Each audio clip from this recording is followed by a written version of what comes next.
Hey, welcome to the week of June 16th, 2014.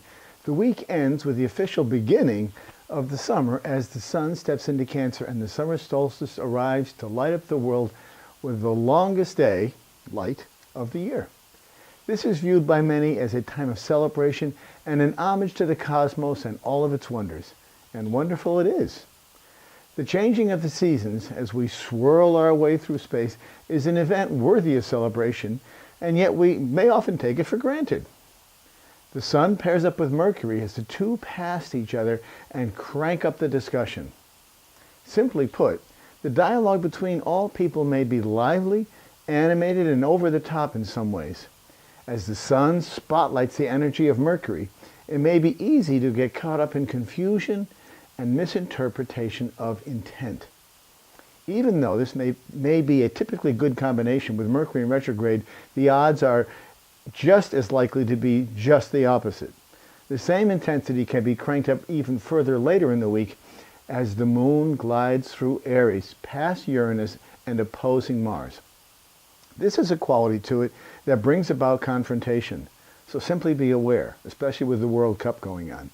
With the arrival of a new season, we can expect the general tone of the summer to be much calmer than the spring.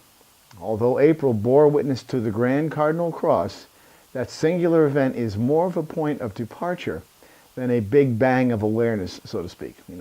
The effects of the Grand Cardinal Cross will reveal itself over time, and that may be over decades, centuries, or even millennia.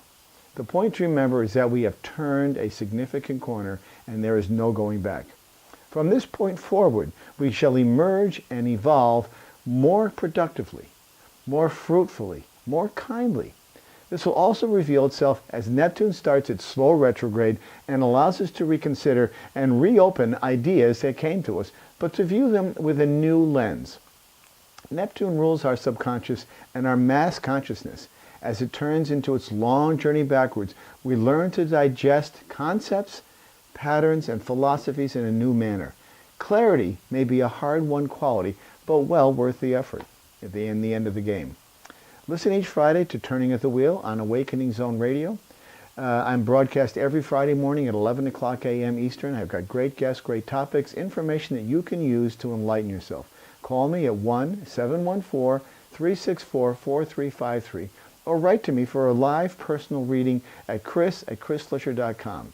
You can also call me directly, 978-393-1036 to connect with me and get a personal reading. You won't believe how valid and insightful they can be, how much information is in your birth chart. My website is www.chrisflisher.com or www.turningofthewheel.com, and I'll see you all next week.